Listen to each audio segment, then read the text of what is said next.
This is the Begin Again podcast. I'm Paul Dalton. Hello and welcome to episode 4. I'm so happy to have you here, especially as in today's frantic world, time and attention can be such precious resources, and you choosing to give a bit of your time and attention to being here now isn't taken lightly at all.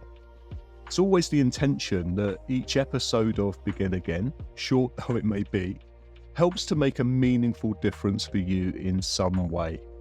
Here we explore the breadth and depth of mindfulness and living mindfully to help you deepen your understanding of the whats and the whys and the hows of mindfulness practice, and to discover your own insights that may lead to you experiencing life with a bit more balance and ease.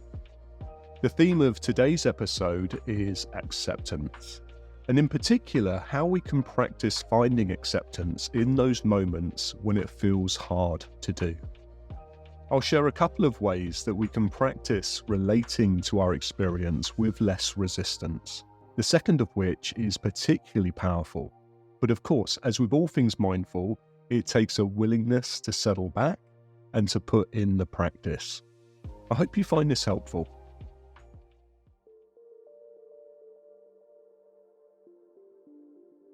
A cornerstone of mindfulness practice is the willingness to accept our present moment experience exactly as it is, to recognize it, acknowledge it, and to allow it to flow unimpeded, without grasping at it or pushing it away. But you don't have to have practiced for very long to realize that some moments are just easier to accept than others. When you don't feel okay, it's natural to bump up against the urge or the habit to remedy or fix any discomfort that's arisen in the body or the mind. Acceptance can feel hard and even unnatural.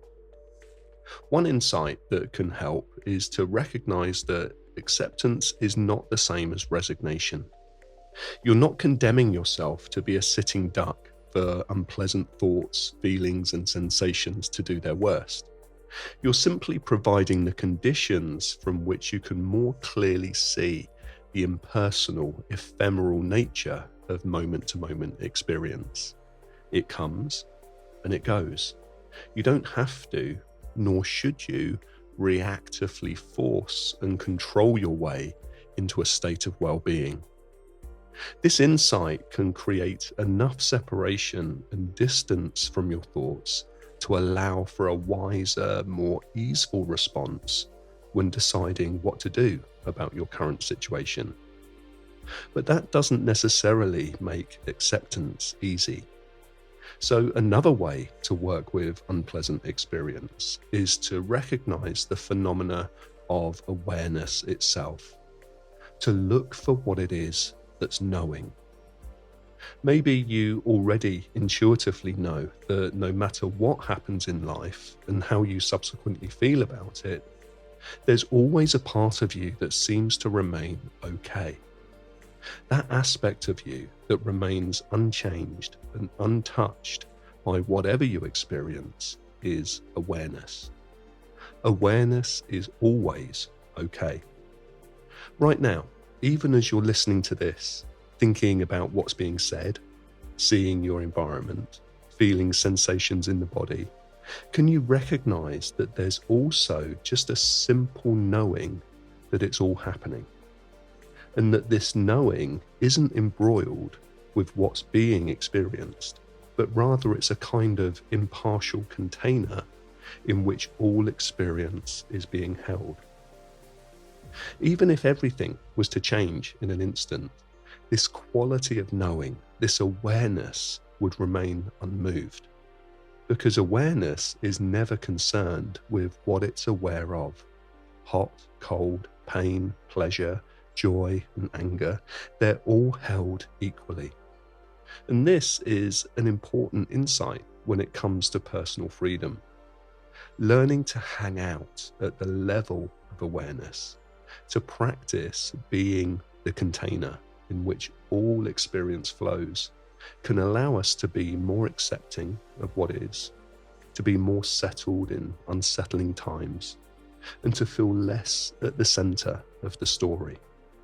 In other words, awareness is what helps us to know we're still okay, even when there are plenty of reasons not to be.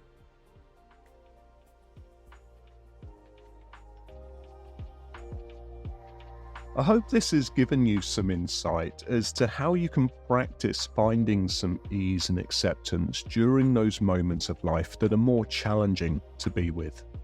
The key word there is practice.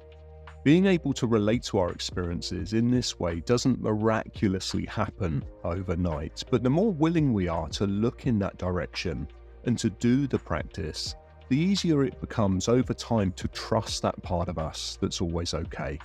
Our awareness. Of course, practicing with the help and guidance of an experienced teacher can make for a much smoother ride.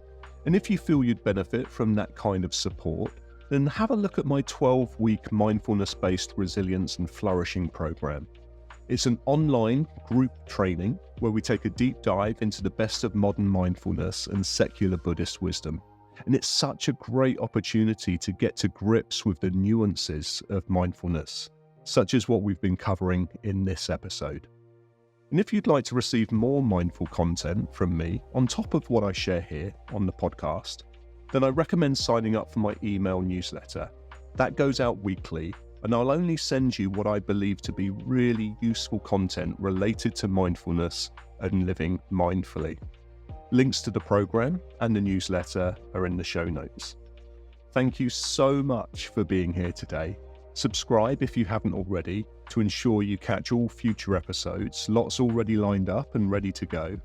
And if you've been enjoying the podcast so far, it makes a huge difference to leave a kind review and a rating. It really helps the podcast to grow and to reach others who may truly benefit from this kind of content.